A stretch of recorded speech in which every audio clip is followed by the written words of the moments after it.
어서오세요. 달빛이 내리는 곳이라면 어디라도 책방이 되는 신비한 곳, 달빛 아래 책방입니다. 오늘은 여러분들에게 우리가 지켜주지 못한 아이들이라는 제목으로 두 가지 이야기를 들려드릴까 하는데요. 바로 성냥팔이 소녀와 헨젤과 그레텔입니다. 이 두 이야기는 안데르센 그리고 그림 형제가 쓴 동화인데요. 각각 다른 작가가 쓴 이야기지만 소외받은 아이들이라는 공통점이 있습니다. 어릴 때는 단순히 모험 이야기라고만 생각했던 부분들이 어른이 되고 다시 읽어보니까 너무 마음이 아프더라고요. 자꾸 어른들이 미안해라고 얘기를 하게 되는 뭔가 가슴 한구석이 아리는 그런 이야기였습니다. 특히 성냥팔이 소녀는 마음이 아파서 사실 낭독하기가 좀 힘들었어요. 이게 차라리 허구의 이야기면 너무 좋았겠지만 실제로 성냥팔이 소녀가 쓰여졌던 19세기 유럽에는 산업혁명으로 어린이 노동 착취가 만연했고요.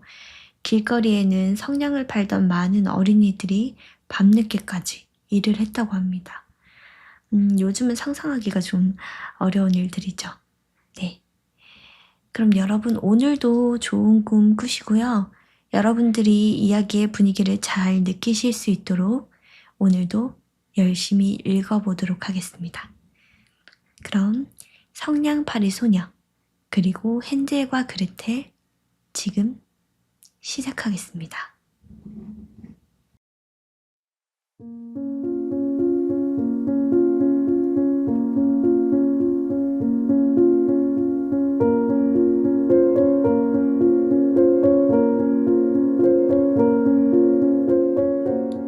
성냥팔이 소녀. 지독히도 추운 날이었다.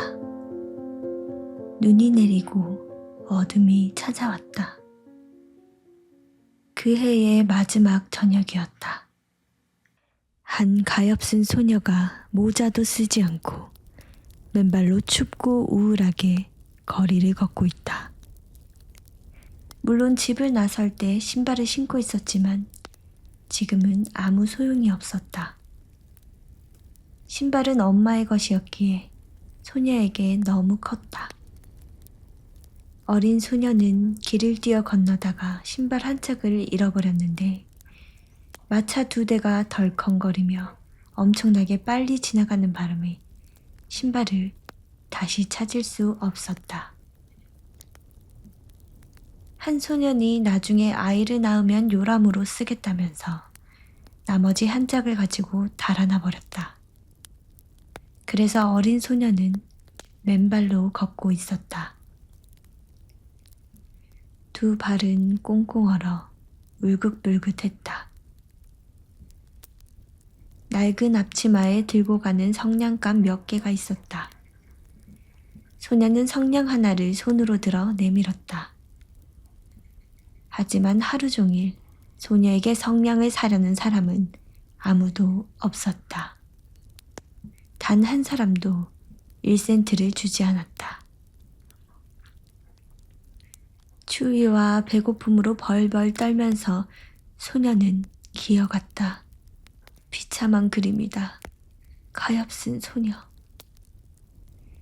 눈꽃이 소녀의 긴 머리카락 위로 떨어져 내려 목을 구불구불 휘감았다. 창문으로 불빛이 새어나오고 거위를 굽는 근사한 냄새도 흘러나왔다. 한 해의 마지막 날이었다. 그렇다. 소녀는 그 생각이 간절했다.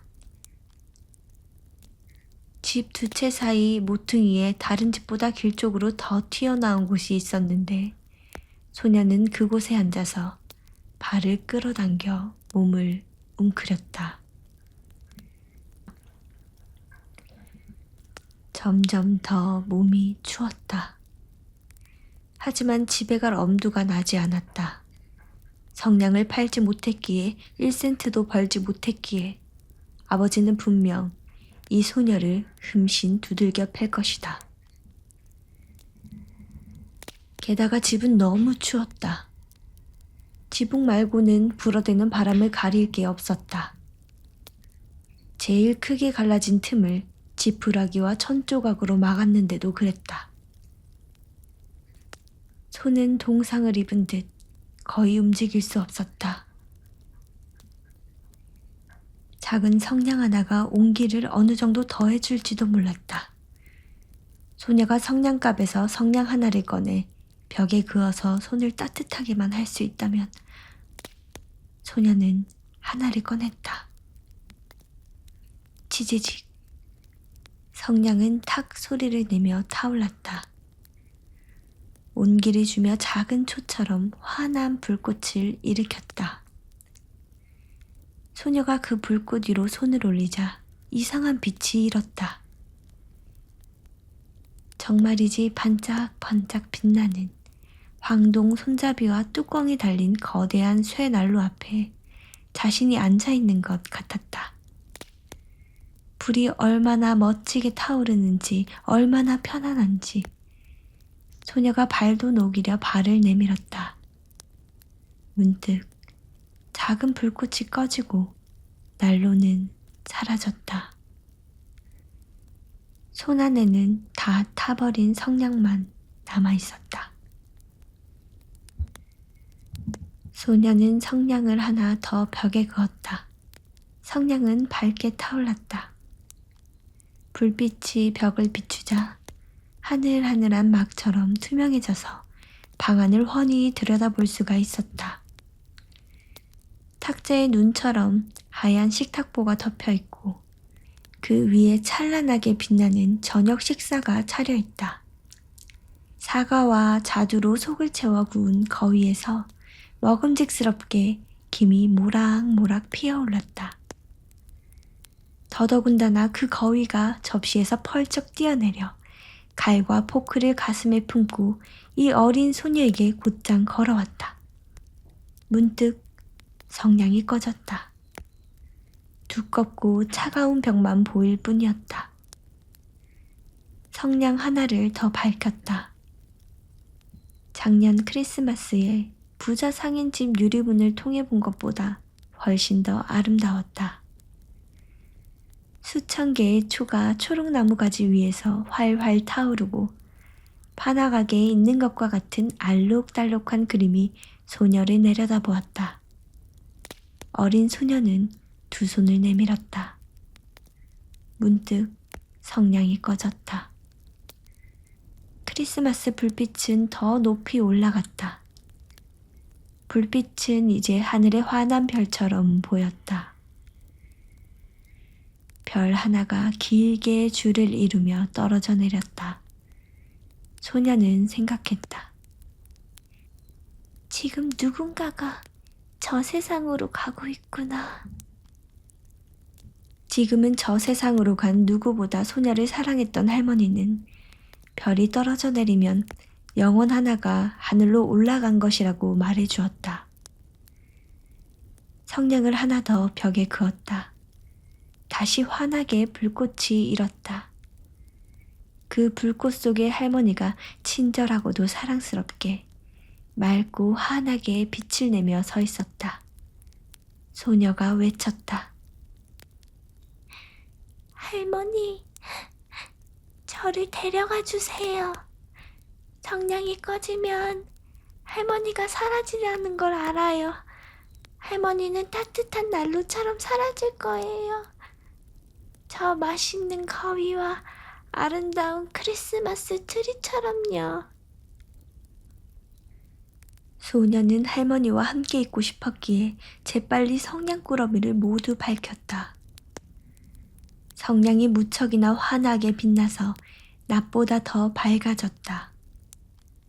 할머니가 그렇게나 웅장하고 아름다운 적이 없었다. 할머니가 소녀를 품에 안았다. 두 사람은 땅 위로 밝고도 경쾌하게 날아올랐다. 아주 높이, 저 위 추위도 배고픔도 두려움도 없는 곳으로. 두 사람은 하나님과 함께 있었다.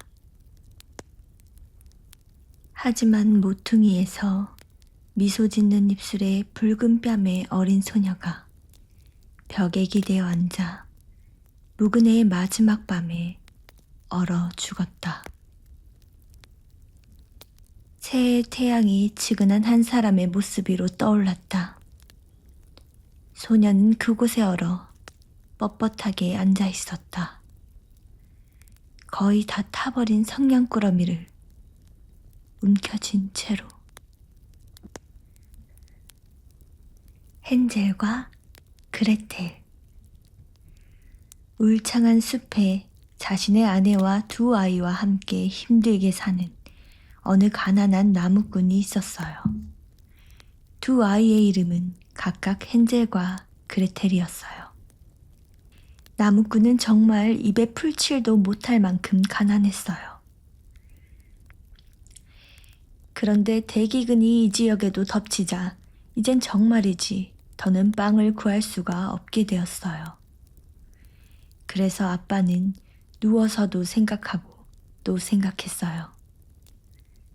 그러다가 근심으로 잠을 이루지 못하던 어느 날 끙끙 앓으며 아내에게 말했어요. 우리 이제 어쩌지? 먹을 게 다 떨어지면 이젠 정말 저 애들을 어떻게 먹여 살리냐고.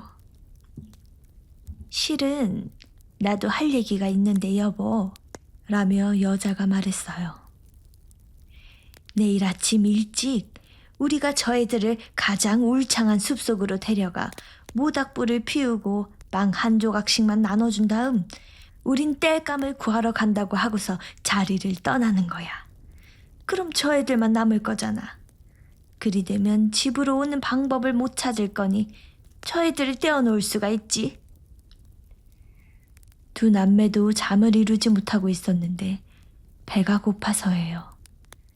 그러다 새엄마가 아빠에게 말하는 내용을 엿듣게 된 거죠. 그레텔이 비통한 눈물을 흘리며 헨젤에게 말했어요. 이젠 우린 끝났어. 조용히 해, 그레텔. 라며 헨젤이 말했어요. 마음 굳게 먹어. 살아날 방법이 있을 거야. 어른들이 모두 잠에 들자 헨젤은 일어나 작은 조끼를 입은 다음 아래쪽 문을 열고서 밖으로 기어 나갔어요. 달빛이 밝게 빛났어요. 집 앞에 놓여있는 새하얀 조약돌들이 달빛을 받아 마치 은화처럼 반짝거렸어요. 헨젤은 몸을 굽혀 그 조약돌들을 자신의 작은 조끼 속에 가능한 한 많이 담았어요. 그런 다음 헨젤은 다시 돌아가 그레텔에게 말했어요. 일단 마음 놓고 편히 자. 사랑하는 동생아, 하느님도 우릴 저버리시진 않을 거야. 헨젤도 다시 잠이 들었어요. 동이 텄을 때 새엄마가 오더니 두 남매를 깨우며 말했어요. 일어나, 이 게으름뱅이들아. 오늘 숲으로 땔감 주우러 나갈 거니 그리 하라. 새엄마가 두 아이에게 작은 빵을 하나씩 주며 말했어요. 나중에 먹어야 하니 그때까진 입도 대지 말거라. 그때가 되면 먹을 게 없을 수도 있으니까 말이야. 헨젤의 호주머니 속엔 조약돌들이 들어있었기 때문에 그레텔이 자신의 앞치마에 그 빵들을 넣었어요. 그리고 가족들 모두 함께 숲으로 출발했어요. 조금씩 걸을 때마다 헨젤은 멈춰서서 힐끗 집 쪽을 뒤돌아봤어요. 헨젤은 계속해서 돌아보길 반복했어요. 아빠가 말했어요. 헨젤아, 뭘 쳐다보는 거야? 남겨두고 온 거라도 있니? 그렇게 딴 생각만 하다가 발 헛디는다. 아, 아빠. 라며 헨젤이 말했어요. 새하얀 새끼 고양이를 바라보고 있었어요. 지붕에 앉아있는 게 혹 제게 안녕히 가라고 인사를 건네는 것 같아서요. 새엄마도 끼어들었어요. 이 멍충아, 저기 고양이가 어디 있다는 거야? 굴뚝이에 아침 해가 비치는 거잖아. 하지만 헨젤은 고양이를 쳐다본 게 아니었어요. 호주머니에 있던 조약돌들을 하나씩 길에 끊임없이 던지고 있었던 거예요. 그들이 숲 한복판에 도착하자 아빠가 말했어요. 자, 나무를 좀 줍거라. 얘들아, 그럼 너희들이 춥지 않게 내가 불을 좀 피우마. 헨젤과 그레텔은 함께 작은 나무가지들을 잔뜩 모았어요. 나뭇가지들에 불을 붙이고 불빛이 일자 엄마가 말했어요. 자, 너희들은 불 앞에 앉아 있어. 우린 숲으로 들어가 나무를 베어올 테니 다 베면 돌아와 너희들이 데려가마. 헨젤과 그레텔은 불 옆에 앉아 있었어요. 점심시간이 되자 각각 빵을 먹었어요. 도끼로 나무를 찍는 소리가 들려왔기 때문에 남매는 아빠가 가까이 있다는 것을 믿어 의심치 않았어요. 하지만 그건 도끼 찍는 소리가 아니라 말라 죽은 나뭇가지에 바람이 세차게 앞뒤로 불면서 내는 소리였어요. 남매는 한참을 앉아있다 눈꺼풀이 무거워져 그만 잠이 들고 말았어요. 마침내 남매가 잠에서 깨고 보니 벌써 날은 무척이나 어두워져 있는 상태였어요. 그레텔이 울기 시작하더니 말했어요. 이제 어떻게 숲에서 빠져나가? 잠깐만 기다려봐. 곧 달이 떠오를 거니까 그럼 금방 길을 찾을 수 있을 거야. 곧 보름달이 떠올랐어요. 그러자 헨젤은 여동생의 손을 쥐고서 새 은화동전처럼 반짝반짝 빛나는 조약돌들을 따라 천천히 걷기 시작했어요. 남매는 밤새 걸어 날이 새 무렵에 아빠의 집에 도착했어요. 남매가 문을 똑똑 놓고 하자 새엄마가 문을 열더니 그게 헨젤과 그레텔이라는 것을 확인하고는 말했어요. 아유, 이 못난 것들아. 숲에서 왜 이렇게 오래 있었어? 우린 너희들이 다시 안 돌아오는 줄 알았지. 하지만 아빠는 기뻤어요. 왜냐면 남매만 숲에 남기고 온 게 여간 마음이 아프지 않았거든요. 그 후 오래지 않아 전국에 대기근이 유행하기 시작했어요. 그리고 남매는 밤에 새엄마가 아빠에게 이렇게 말하는 것을 엿듣게 되었어요. 식량도 이제 다 먹었어. 남은 건 빵 반 덩어리가 다야. 이거 먹고 나면 이젠 끝이야. 아이들을 데려다가 이번에는 좀 더 숲 깊숙이로 들어가 봐. 그럼 다신 길을 찾지 못할 거 아니야. 이 방법밖에는 도리가 없잖아. 아빠의 마음이 무거워졌어요. 아빠가 다시 생각하며 말했어요. 얼마 안 되는 식량이라도 나눠 먹으면 안 될까? 하지만 새엄마는 막무가내였어요. 그래서 남편을 들볶고 나무랬어요. 게다가 아빠는 누가 옆에서 뭐라 그러면 그런 줄로만 아는 사람이었어요. 그래서 아빠는 지난번에도 아내의 잔소리에 굴복했듯 이번에도 아내의 말을 따르고 말았어요. 하지만 잠들지 못했던 아이들은 지난번처럼 또 깨어 있다가 이 대화를 듣게 되었어요. 어른들이 잠에 들면 헨젤은 몰래 밖으로 나가 지난번처럼 조약돌들을 잔뜩 호주머니 속에 담아서 올 생각이었는데 아플싸. 새엄마가 문을 잠가두어서 헨젤은 밖으로 나갈 수가 없었어요. 그럼에도 불구하고 헨젤은 어린 여동생을 안심시키며 말했어요. 울지마 그레텔. 조용히 가자. 하느님께서 우릴 도와주실 거야. 아침 일찍 새엄마가 오더니 아이들을 침대에서 끄집어냈어요. 그런 다음 남매에게 각각 빵을 조금씩 나누어 주었어요. 하지만 지난번보다 훨씬 더 작은 양이었어요. 숲으로 가는 도중 헨젤은 호주머니에서 자기의 빵을 잘게 부수며 종종 멈춰서서 땅에 빵 한 조각씩을 내던졌어요. 헨젤아, 서서 뭘 그리 보고 있니? 라며 아빠가 말했어요. 어서 가자꾸나. 지붕 위에 앉아있는 자그마한 비둘기 한 마리가 잘 가라고 제게 인사하는 것 같아서 뒤돌아보고 있었던 거예요.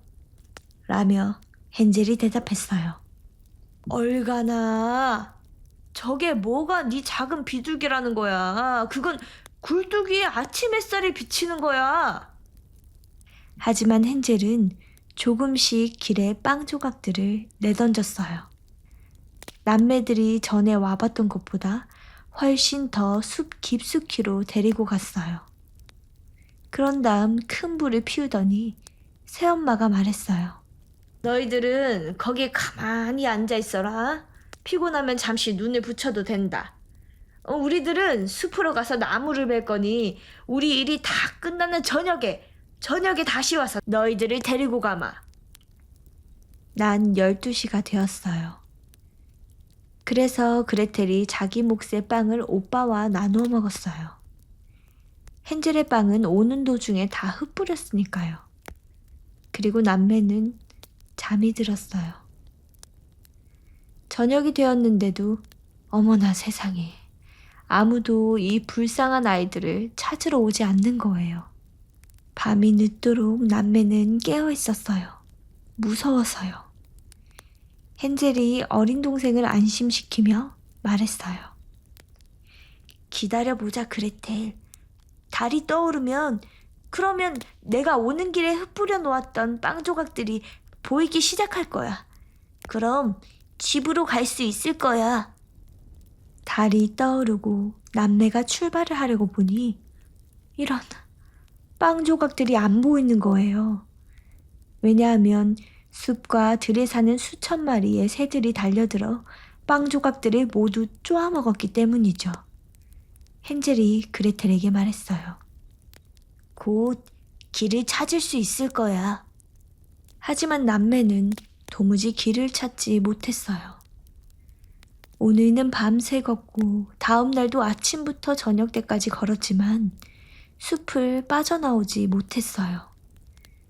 그리고 배도 너무 고팠답니다. 왜냐하면 온종일 먹은 거라곤 땅에서 자라는 산딸기 2개 내지는 3개가 다였거든요. 지칠 대로 지친 오누이는 너무도 피곤해서 더는 걷지 못하고 나무 밑에 웅크리고 누워 잠이 들고 말았어요. 오늘은 오누이가 아버지의 집을 떠난 지 딱 3일째 되는 날이었어요. 오누이는 다시 발걸음을 옮겼지만 걸으면 걸을수록 더 깊고 어두운 숲속으로 들어가는 것만 같았어요. 만약 누군가가 빨리 도와주지 않으면 이들은 배고픔과 목마름에 지쳐 쓰러질지도 모르는 상황이 되었어요. 한낮이 되었을 때 큰 나뭇가지 위에 앉아 아주 상쾌한 노래를 부르고 있는 눈처럼 새하얗고 아름다운 새 한 마리를 보았어요. 오누이는 멈춰서서 그 노래를 들었어요. 노래가 끝나자 새는 날개를 펼치더니 오누이 앞을 지나 푸드덕 날아가 버렸어요. 그 아름다운 새를 따라가 보니 자그마한 집 한 채에 다다르게 되었어요. 좀 전에 봤던 새는 그 집의 지붕 위에 앉아 있었어요. 오누이가 조심스럽게 그 작은 집에 다가가서 보니 어머나, 이건 빵으로 지어진 집인 거 있죠? 그리고 케이크들로 온통 뒤덮인 집이었고요. 창문들이 모두 맑은 설탕으로 만들어져 있었지 뭐예요. 이거라도 먹어서 일단 배라도 채워보자. 내가 지붕을 조금 먹어볼 테니 너 그레텔은 창문을 좀 먹어봐. 그건 맛이 달 거야. 헨젤은 위로 올라가 맛을 보기 위해 지붕을 조금 부러뜨렸어요. 그리고 그레텔은 창문에 기대에 창유리를 조금 깨물어 봤어요. 그러자 집안에서부터 부드러운 음성이 울렸어요. 깨물자 깨물자 꿀꺽거리며 누가 내 사랑스러운 집을 갉아먹고 있는 거냐? 아이들이 대답했어요. 바람이에요. 하늘이 부신 바람이요. 맞아요, 바람이에요. 그러곤 아랑곳하지 않고서 계속해서 먹어댔어요. 지붕이 꿀맛이라고 여긴 헨젤은 지붕을 왕창 뜯었어요. 그레텔도 둥근 창유리 하나를 몽땅 창틀에서 떼어내 자리에 앉아 맛있게 먹고 있었어요. 갑자기 문이 벌컥 하고 열리더니 목발을 짚은 아주 나이 많은 노파 한 명이 기어 나오는 거예요. 그 바람에 화들짝 놀란 헨젤과 그레텔은 손에 있던 음식을 땅에 떨어뜨리고 말았어요. 하지만 노파는 고개를 끄덕이더니 이렇게 말했어요. 귀여운 애들이군. 너희를 누가 여기로 데려온 게냐? 어서 들어오렴. 나와 함께 지내자꾸나. 걱정 말거라. 아무도 너희를 해치지 않을 테니. 노파는 손에 손을 잡고서 두 아이들을 데리고 작은 집으로 들어갔어요. 그런 다음 맛난 음식을 온우이 앞에 차려주었어요. 우유와 설탕, 사과와 땅콩이 뿌려진 팬케이크였어요. 다 먹고 난 후 헨젤과 그레텔은 깨끗하고 새하얀 린넨 이불이 덮여있는 예쁘고 작은 2개의 침대로가 누웠어요. 온우이는 여기가 분명 천국일 거라 여겼더랬죠. 노파는 무척이나 친절한 척 행동했지만 사실은 잠복해 아이들을 기다리고 있던 사악한 마녀였어요. 아이들을 꿰기 위해 빵으로 예쁘장한 집을 지은 이유도 모두 그 때문이었고요. 아이들이 자신의 마법에 빠지고 나면 노파는 아이들을 죽이고 요리를 해먹었어요. 바로 이날이 노파의 그런 축제일이었던 거죠. 마녀들은 핏발이 선 눈을 가졌기 때문에 멀리 보지 못해요. 하지만 냄새인 짐승처럼 예리한 감각을 가지고 있죠. 그래서 인간 아이들이 가까이 접근한 걸 아는 거예요. 헨젤과 그레텔이 근처까지 왔을 때도 마녀는 심술궂은 웃음을 보이며 조롱하듯 말했죠. 두 놈이 걸려들었군. 절대 빠져나가지 못할걸. 온우이가 깨기 전 노파는 아침 일찍부터 일어나 두 뺨이 볼그레한 두 아이들이 예쁘장하게 누워 자는 모습을 보며 혼자 소곤거렸어요. 그런데 참 맛있겠다. 헨젤을 잡아 가축우리에 집어넣고는 쇠창살이 달린 문으로 닫았어요. 헨젤이 비명을 질러 보았지만 소용이 없었어요.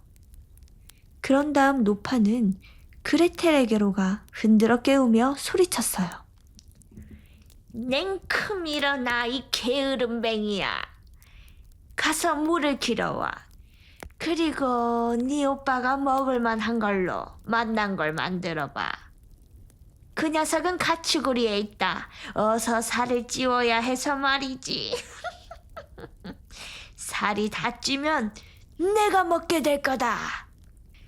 그레텔이 울고불고 했어요. 하지만 전혀 소용이 없었어요. 사악한 마녀의 지시에 의해 하라는 대로 할 수밖에 없었어요. 이제 최고의 요리감은 불쌍한 헨젤 오빠가 되었고 여동생인 그레텔 또한 이러지도 저러지도 못하는 상황이 되었어요. 매일 아침마다 노파는 가축우리로 기어가 큰 소리로 말했어요. 네 손가락 좀 내밀어 봐라. 살이 포동포동 쪘는지를 봐야겠다. 하지만 헨젤은 노파에게 작은 뼈다귀들을 내밀었어요. 눈이 침침했던 노파는 그걸 잘 볼 수 없었던지라 헨젤의 손가락이라고만 생각하고 아무리 먹여도 살을 찌울 수 없다는 사실에 놀라워했어요. 그렇게 4주가 다 지나도록 헨젤이 여전히 빼빼 말라있자 노파도 참는 데는 한계가 있었던지라 더는 기다리지 못했어요. 이제 됐다, 그레텔. 라며 마녀가 소녀를 불렀어요. 움직이거라. 물도 좀 길어오고. 이젠 헨젤이 쪘던 말랐던 상관이 없다. 내일 저놈을 죽여서 요리해 먹어야겠다. 불쌍한 그녀는 너무나 슬펐던 나머지 물을 길러 가는 동안에도 눈물이 하염없이 뺨을 타고 흘러내렸어요. 하느님, 저희를 구해주세요. 라며 그레텔이 울었어요. 차라리 숲속에서 사나운 동물들에게 잡혀먹었더라면 한날 한시에 같이 죽었을 것을. 한날 한시에 같이 죽었을 것을. 이런 쓸모없는 것 같으니라고. 그리하여 아침 일찍 그레텔은 밖으로 나가 큰 솥에 물을 붓고 장작을 태웠어요. 빵을 구워라. 오븐은 내가 벌써 데워놨으니 빵 반죽 덩어리도 주물러 놨고. 라며 노파가 말했어요.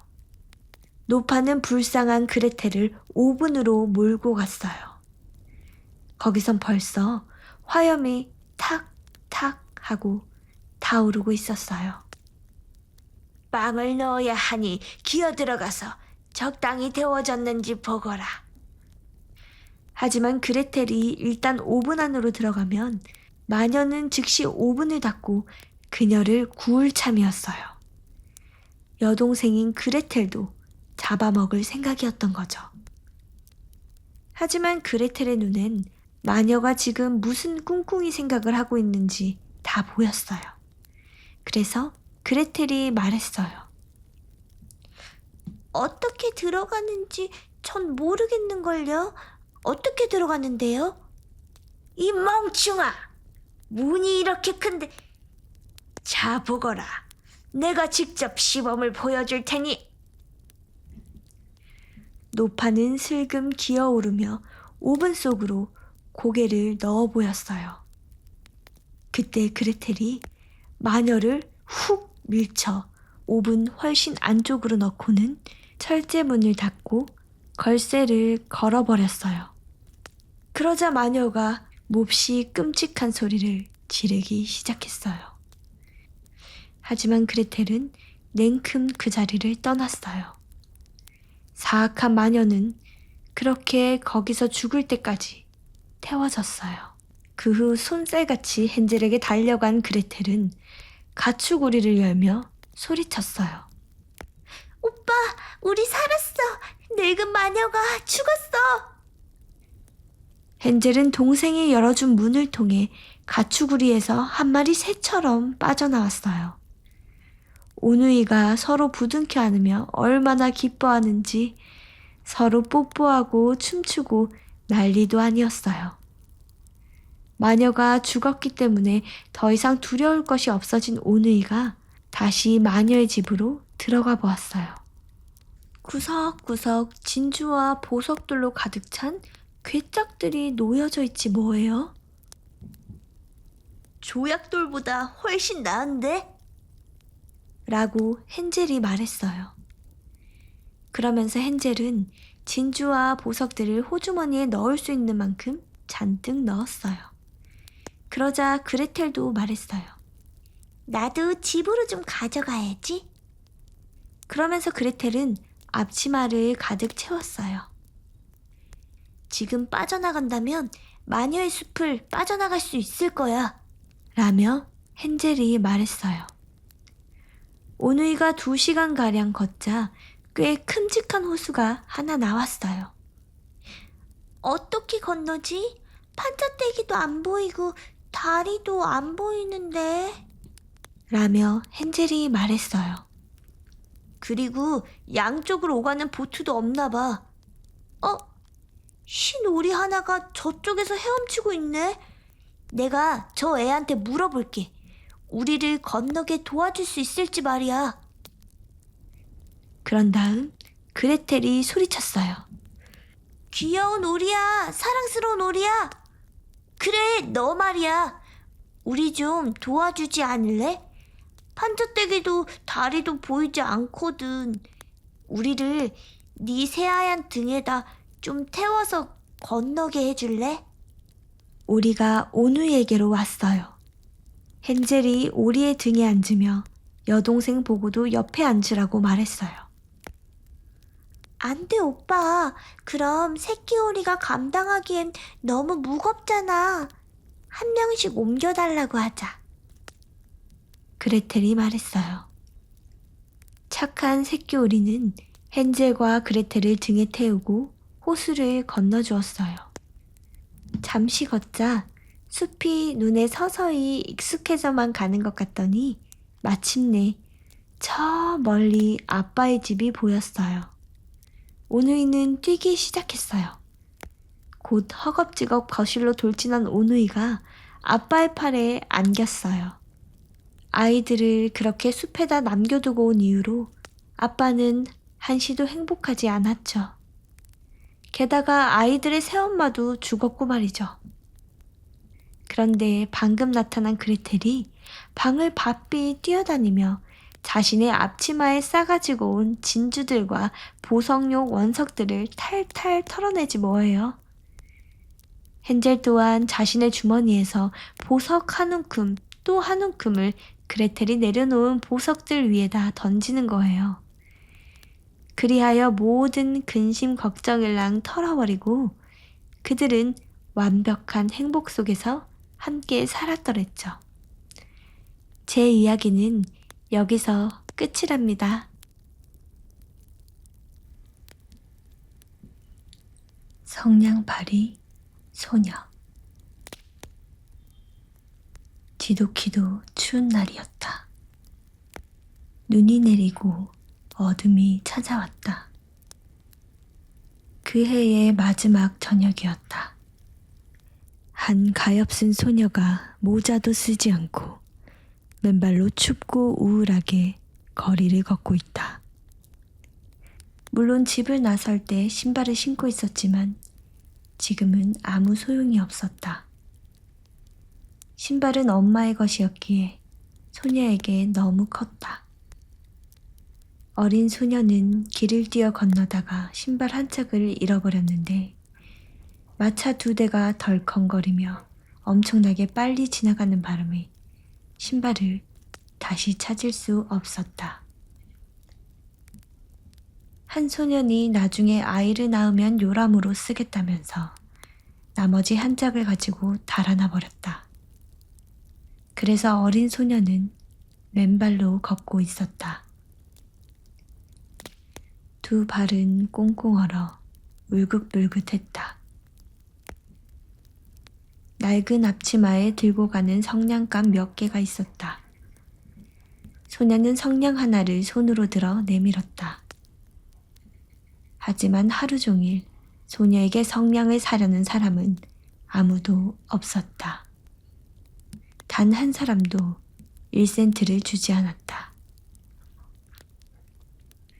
추위와 배고픔으로 벌벌 떨면서 소녀는 기어갔다. 비참한 그림이다. 가엾은 소녀.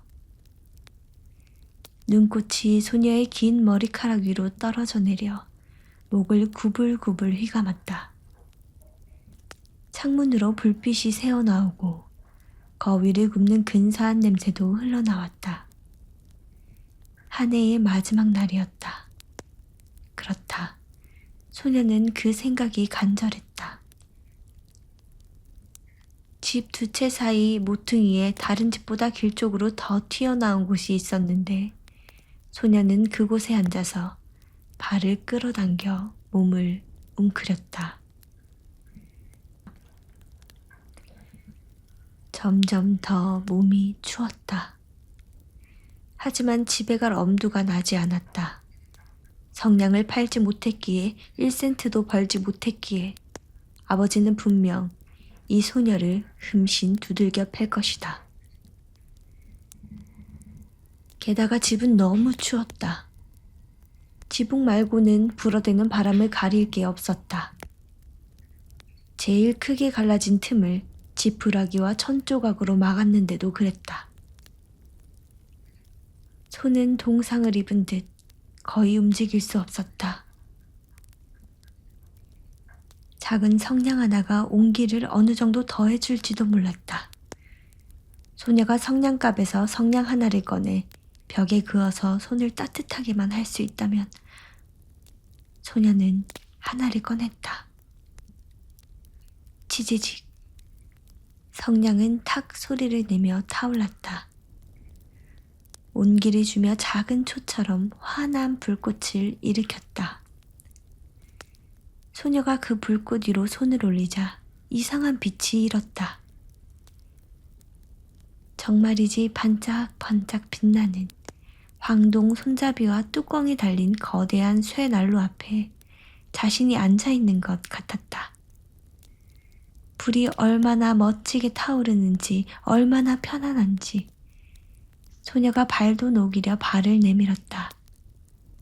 문득 작은 불꽃이 꺼지고 난로는 사라졌다. 손 안에는 다 타버린 성냥만 남아있었다. 소녀는 성냥을 하나 더 벽에 그었다. 성냥은 밝게 타올랐다. 불빛이 벽을 비추자 하늘하늘한 막처럼 투명해져서 방 안을 훤히 들여다볼 수가 있었다. 탁자에 눈처럼 하얀 식탁보가 덮여있고 그 위에 찬란하게 빛나는 저녁 식사가 차려있다. 사과와 자두로 속을 채워 구운 거위에서 먹음직스럽게 김이 모락모락 피어올랐다. 더더군다나 그 거위가 접시에서 펄쩍 뛰어내려 칼과 포크를 가슴에 품고 이 어린 소녀에게 곧장 걸어왔다. 문득 성냥이 꺼졌다. 두껍고 차가운 벽만 보일 뿐이었다. 성냥 하나를 더 밝혔다. 작년 크리스마스에 부자 상인집 유리문을 통해 본 것보다 훨씬 더 아름다웠다. 수천 개의 초가 초록나무 가지 위에서 활활 타오르고 판화가게에 있는 것과 같은 알록달록한 그림이 소녀를 내려다보았다. 어린 소녀는 두 손을 내밀었다. 문득 성냥이 꺼졌다. 크리스마스 불빛은 더 높이 올라갔다. 불빛은 이제 하늘의 환한 별처럼 보였다. 별 하나가 길게 줄을 이루며 떨어져 내렸다. 소녀는 생각했다. 지금 누군가가 저 세상으로 가고 있구나. 지금은 저 세상으로 간 누구보다 소녀를 사랑했던 할머니는 별이 떨어져 내리면 영혼 하나가 하늘로 올라간 것이라고 말해 주었다. 성냥을 하나 더 벽에 그었다. 다시 환하게 불꽃이 일었다. 그 불꽃 속에 할머니가 친절하고도 사랑스럽게 맑고 환하게 빛을 내며 서 있었다. 소녀가 외쳤다. 할머니, 저를 데려가 주세요. 성냥이 꺼지면 할머니가 사라지라는 걸 알아요. 할머니는 따뜻한 난로처럼 사라질 거예요. 저 맛있는 거위와 아름다운 크리스마스 트리처럼요. 소녀는 할머니와 함께 있고 싶었기에 재빨리 성냥꾸러미를 모두 밝혔다. 성냥이 무척이나 환하게 빛나서 낮보다 더 밝아졌다. 할머니가 그렇게나 웅장하고 아름다운 적이 없었다. 할머니가 소녀를 품에 안았다. 두 사람은 땅 위로 밝고도 경쾌하게 날아올랐다. 아주 높이, 저 위 추위도 배고픔도 두려움도 없는 곳으로 두 사람은 하나님과 함께 있었다. 하지만 모퉁이에서 미소 짓는 입술에 붉은 뺨의 어린 소녀가 벽에 기대어 앉아 묵은 해의 마지막 밤에 얼어 죽었다. 새해의 태양이 지근한 한 사람의 모습 위로 떠올랐다. 소녀는 그곳에 얼어 뻣뻣하게 앉아 있었다. 거의 다 타버린 성냥꾸러미를 움켜쥔 채로. 헨젤과 그레텔. 울창한 숲에 자신의 아내와 두 아이와 함께 힘들게 사는 어느 가난한 나무꾼이 있었어요. 두 아이의 이름은 각각 헨젤과 그레텔이었어요. 나무꾼은 정말 입에 풀칠도 못할 만큼 가난했어요. 그런데 대기근이 이 지역에도 덮치자 이젠 정말이지 더는 빵을 구할 수가 없게 되었어요. 그래서 아빠는 누워서도 생각하고 또 생각했어요. 그러다가 근심으로 잠을 이루지 못하던 어느 날 끙끙 앓으며 아내에게 말했어요. 우리 이제 어쩌지? 먹을 게 다 떨어지면 이젠 정말 저 애들을 어떻게 먹여 살리냐고. 실은 나도 할 얘기가 있는데 여보, 라며 여자가 말했어요. 내일 아침 일찍 우리가 저 애들을 가장 울창한 숲속으로 데려가 모닥불을 피우고 빵 한 조각씩만 나눠준 다음 우린 땔감을 구하러 간다고 하고서 자리를 떠나는 거야. 그럼 저 애들만 남을 거잖아. 그리 되면 집으로 오는 방법을 못 찾을 거니 저 애들을 떼어놓을 수가 있지. 두 남매도 잠을 이루지 못하고 있었는데 배가 고파서예요. 그러다 새엄마가 아빠에게 말하는 내용을 엿듣게 된 거죠. 그레텔이 비통한 눈물을 흘리며 헨젤에게 말했어요. 이젠 우린 끝났어. 조용히 해, 그레텔. 라며 헨젤이 말했어요. 마음 굳게 먹어. 살아날 방법이 있을 거야. 어른들이 모두 잠에 들자 헨젤은 일어나 작은 조끼를 입은 다음 아래쪽 문을 열고서 밖으로 기어 나갔어요. 달빛이 밝게 빛났어요. 집 앞에 놓여있는 새하얀 조약돌들이 달빛을 받아 마치 은화처럼 반짝거렸어요. 헨젤은 몸을 굽혀 그 조약돌들을 자신의 작은 조끼 속에 가능한 한 많이 담았어요. 그런 다음 헨젤은 다시 돌아가 그레텔에게 말했어요. 일단 마음 놓고 편히 자. 사랑하는 동생아, 하느님도 우릴 저버리시진 않을 거야. 헨젤도 다시 잠이 들었어요. 동이 텄을 때 새엄마가 오더니 두 남매를 깨우며 말했어요. 일어나, 이 게으름뱅이들아. 오늘 숲으로 땔감 주우러 나갈 거니 그리 알아. 새엄마가 두 아이에게 작은 빵을 하나씩 주며 말했어요. 나중에 먹어야 하니 그때까진 입도 대지 말거라. 그때가 되면 먹을 게 없을 수도 있으니까 말이야. 헨젤의 호주머니 속엔 조약돌들이 들어있었기 때문에 그레텔이 자신의 앞치마에 그 빵들을 넣었어요. 그리고 가족들 모두 함께 숲으로 출발했어요. 조금씩 걸을 때마다 헨젤은 멈춰서서 힐끗 집 쪽을 뒤돌아봤어요. 헨젤은 계속해서 돌아보길 반복했어요. 아빠가 말했어요. 헨젤아, 뭘 쳐다보는 거야? 남겨두고 온 거라도 있니? 그렇게 딴 생각만 하다가 발 헛디는다. 아, 아빠. 라며 헨젤이 말했어요. 새하얀 새끼 고양이를 바라보고 있었어요. 지붕에 앉아있는 게 혹 제게 안녕히 가라고 인사를 건네는 것 같아서요. 새엄마도 끼어들었어요. 이 멍충아, 저기 고양이가 어디 있다는 거야? 굴뚝이에 아침 해가 비치는 거잖아. 하지만 헨젤은 고양이를 쳐다본 게 아니었어요. 호주머니에 있던 조약돌들을 하나씩 길에 끊임없이 던지고 있었던 거예요. 그들이 숲 한복판에 도착하자 아빠가 말했어요.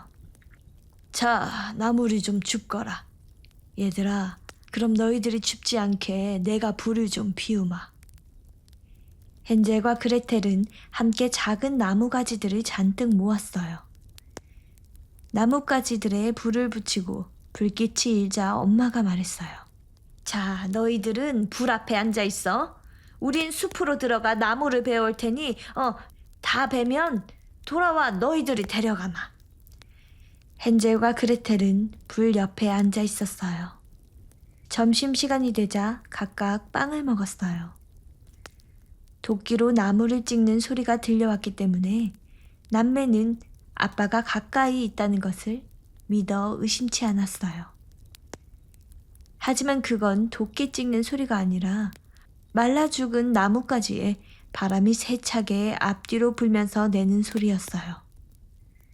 남매는 한참을 앉아있다 눈꺼풀이 무거워져 그만 잠이 들고 말았어요. 마침내 남매가 잠에서 깨고 보니 벌써 날은 무척이나 어두워져 있는 상태였어요. 그레텔이 울기 시작하더니 말했어요. 이제 어떻게 숲에서 빠져나가? 잠깐만 기다려봐. 곧 달이 떠오를 거니까 그럼 금방 길을 찾을 수 있을 거야. 곧 보름달이 떠올랐어요.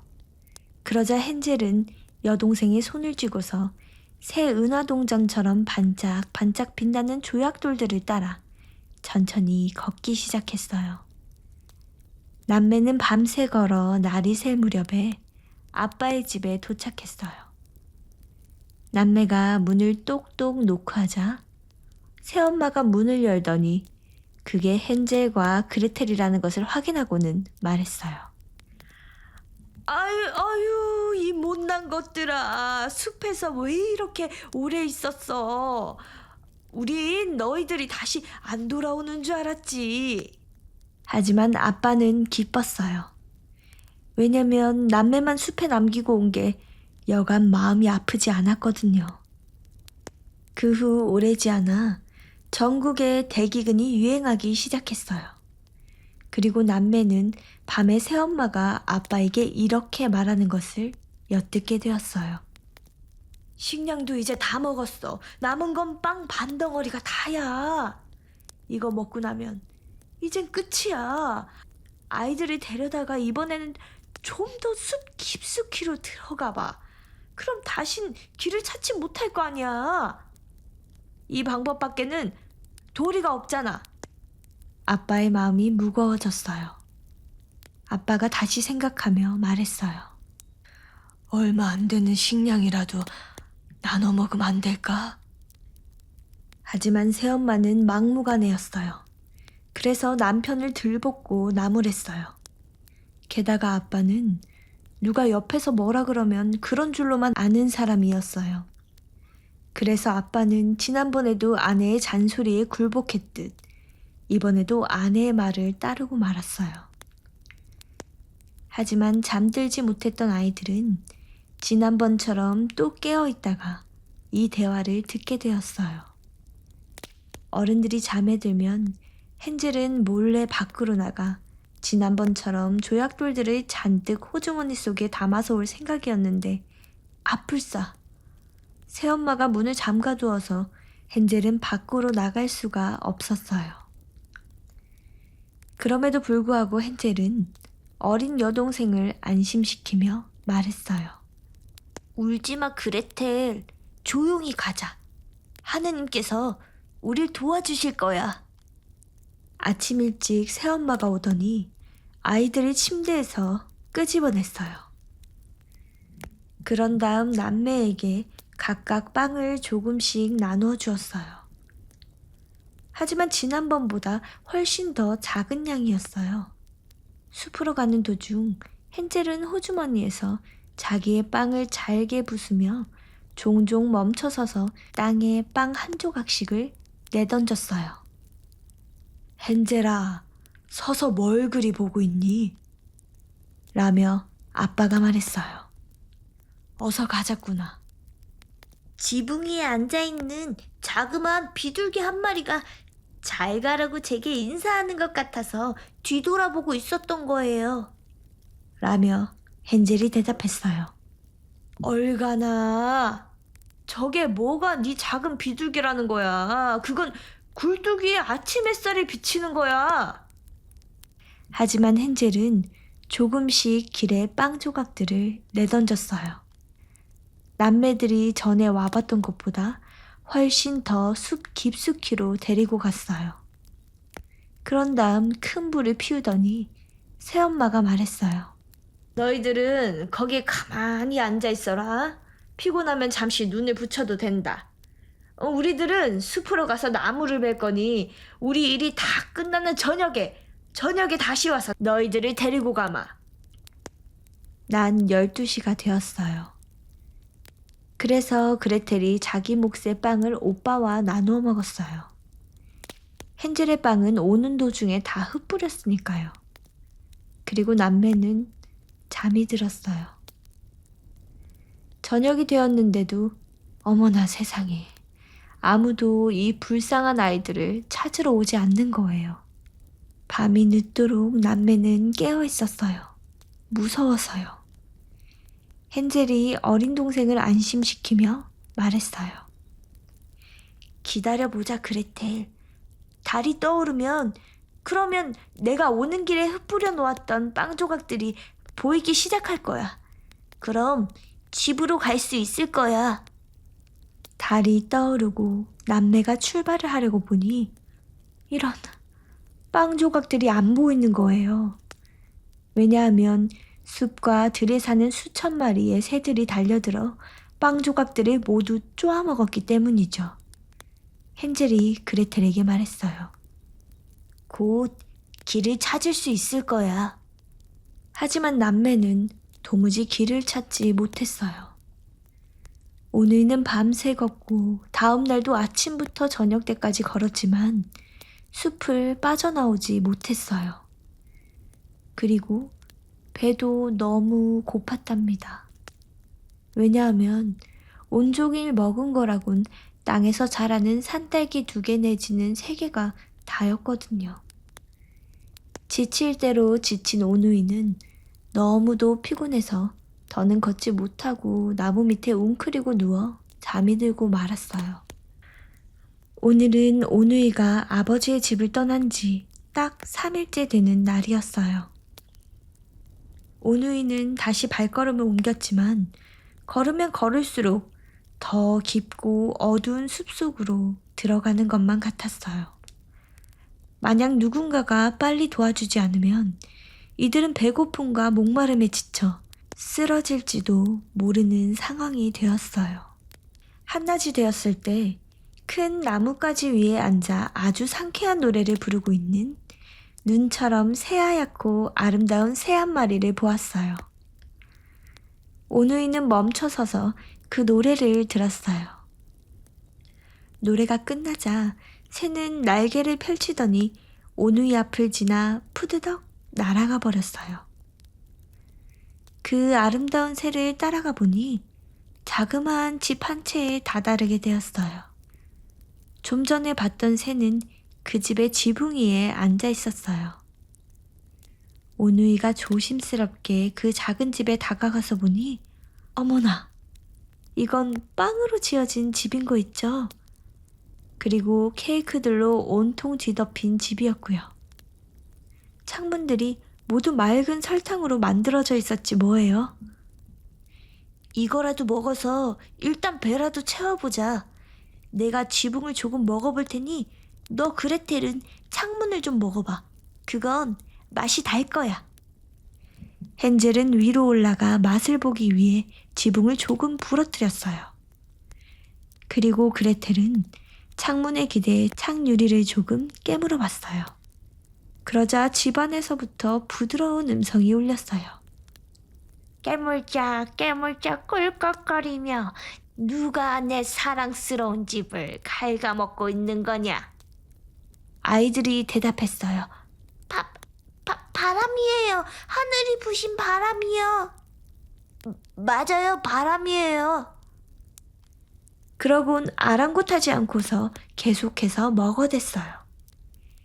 지붕이 꿀맛이라고 여긴 헨젤은 지붕을 왕창 뜯었어요. 그레텔도 둥근 창유리 하나를 몽땅 창틀에서 떼어내 자리에 앉아 맛있게 먹고 있었어요.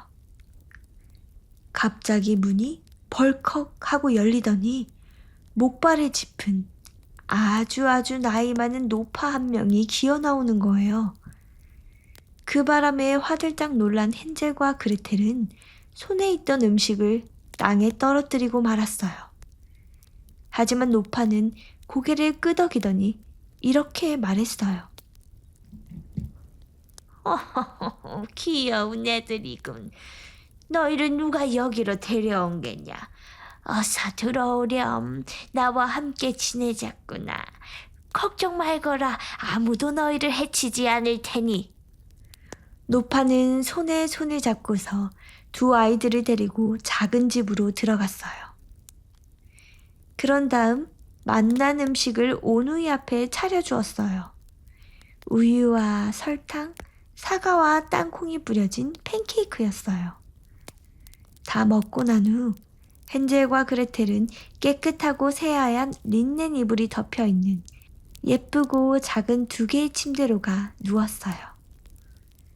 온우이는 여기가 분명 천국일 거라 여겼더랬죠. 노파는 무척이나 친절한 척 행동했지만 사실은 잠복해 아이들을 기다리고 있던 사악한 마녀였어요. 아이들을 꿰기 위해 빵으로 예쁘장한 집을 지은 이유도 모두 그 때문이었고요. 아이들이 자신의 마법에 빠지고 나면 노파는 아이들을 죽이고 요리를 해먹었어요. 바로 이날이 노파의 그런 축제일이었던 거죠.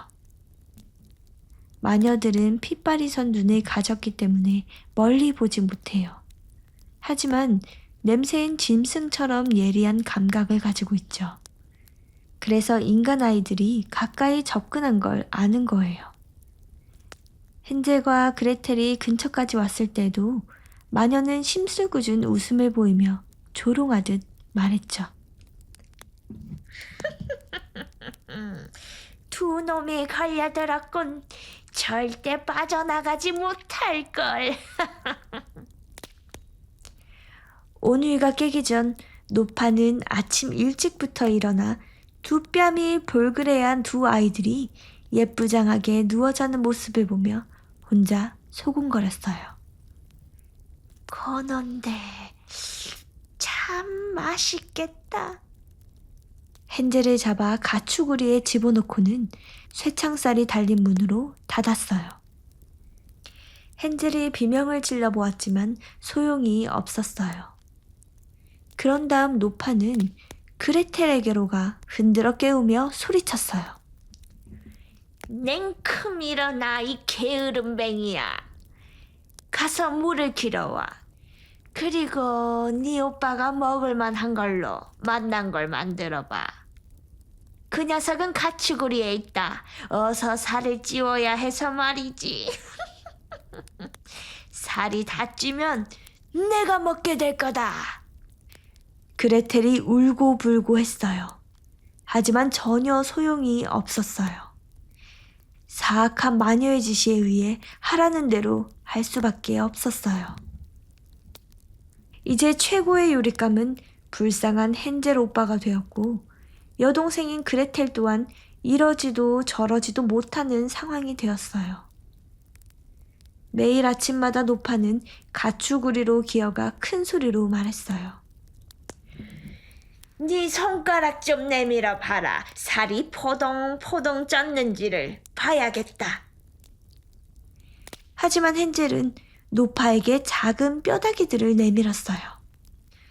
눈이 침침했던 노파는 그걸 잘 볼 수 없었던지라 헨젤의 손가락이라고만 생각하고 아무리 먹여도 살을 찌울 수 없다는 사실에 놀라워했어요. 그렇게 4주가 다 지나도록 헨젤이 여전히 빼빼 말라있자 노파도 참는 데는 한계가 있었던지라 더는 기다리지 못했어요.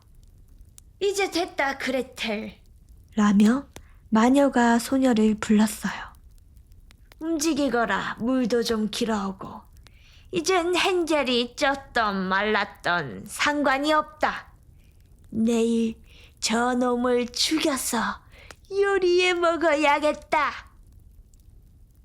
불쌍한 그녀는 너무나 슬펐던 나머지 물을 길러 가는 동안에도 눈물이 하염없이 뺨을 타고 흘러내렸어요. 하느님, 저희를 구해주세요. 라며 그레텔이 울었어요. 차라리 숲속에서 사나운 동물들에게 잡혀먹었더라면 한날 한시에 같이 죽었을 것을. 한날 한시에 같이 죽었을 것을. 이런 쓸모없는 것 같으니라가. 그리하여 아침 일찍 그레텔은 밖으로 나가 큰 솥에 물을 붓고 장작을 태웠어요. 빵을 구워라. 오븐은 내가 벌써 데워놨으니 빵 반죽 덩어리도 주물러 놨고. 라며 노파가 말했어요. 노파는 불쌍한 그레텔을 오븐으로 몰고 갔어요. 거기선 벌써 화염이 탁탁 하고 타오르고 있었어요. 빵을 넣어야 하니 기어들어가서 적당히 데워졌는지 보거라. 하지만 그레텔이 일단 오븐 안으로 들어가면 마녀는 즉시 오븐을 닫고 그녀를 구울 참이었어요. 여동생인 그레텔도 잡아먹을 생각이었던 거죠. 하지만 그레텔의 눈엔 마녀가 지금 무슨 꿍꿍이 생각을 하고 있는지 다 보였어요. 그래서 그레텔이 말했어요. 어떻게 들어가는지 전 모르겠는걸요. 어떻게 들어가는데요? 이 멍충아! 문이 이렇게 큰데. 자, 보거라. 내가 직접 시범을 보여줄 테니. 노파는 슬금 기어오르며 오븐 속으로 고개를 넣어 보였어요. 그때 그레텔이 마녀를 훅 밀쳐 오븐 훨씬 안쪽으로 넣고는 철제문을 닫고 걸쇠를 걸어버렸어요. 그러자 마녀가 몹시 끔찍한 소리를 지르기 시작했어요. 하지만 그레텔은 냉큼 그 자리를 떠났어요. 사악한 마녀는 그렇게 거기서 죽을 때까지 태워졌어요. 그 후 손살같이 헨젤에게 달려간 그레텔은 가축우리를 열며 소리쳤어요. 오빠, 우리 살았어. 늙은 마녀가 죽었어. 헨젤은 동생이 열어준 문을 통해 가축우리에서 한 마리 새처럼 빠져나왔어요. 오누이가 서로 부둥켜 안으며 얼마나 기뻐하는지 서로 뽀뽀하고 춤추고 난리도 아니었어요. 마녀가 죽었기 때문에 더 이상 두려울 것이 없어진 오누이가 다시 마녀의 집으로 들어가 보았어요. 구석구석 진주와 보석들로 가득 찬 괴짝들이 놓여져 있지 뭐예요? 조약돌보다 훨씬 나은데? 라고 헨젤이 말했어요. 그러면서 헨젤은 진주와 보석들을 호주머니에 넣을 수 있는 만큼 잔뜩 넣었어요. 그러자 그레텔도 말했어요. 나도 집으로 좀 가져가야지. 그러면서 그레텔은 앞치마를 가득 채웠어요. 지금 빠져나간다면 마녀의 숲을 빠져나갈 수 있을 거야. 라며 헨젤이 말했어요.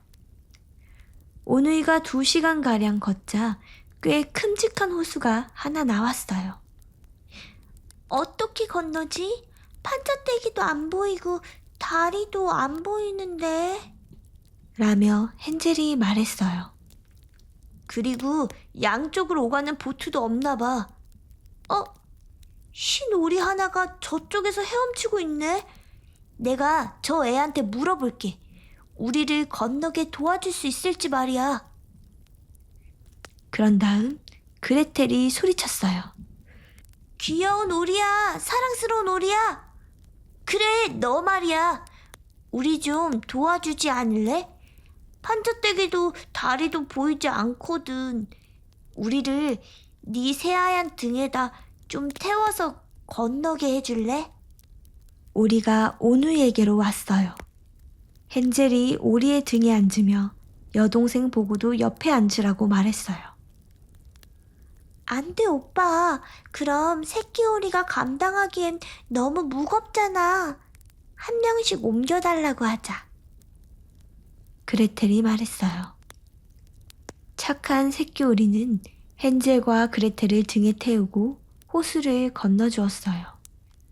잠시 걷자 숲이 눈에 서서히 익숙해져만 가는 것 같더니 마침내 저 멀리 아빠의 집이 보였어요. 오누이는 뛰기 시작했어요. 곧 허겁지겁 거실로 돌진한 오누이가 아빠의 팔에 안겼어요. 아이들을 그렇게 숲에다 남겨두고 온 이후로 아빠는 한시도 행복하지 않았죠. 게다가 아이들의 새엄마도 죽었고 말이죠. 그런데 방금 나타난 그레텔이 방을 바삐 뛰어다니며 자신의 앞치마에 싸가지고 온 진주들과 보석용 원석들을 탈탈 털어내지 뭐예요. 헨젤 또한 자신의 주머니에서 보석 한 움큼 또 한 움큼을 그레텔이 내려놓은 보석들 위에다 던지는 거예요. 그리하여 모든 근심 걱정을랑 털어버리고 그들은 완벽한 행복 속에서 함께 살았더랬죠. 제 이야기는 여기서 끝이랍니다.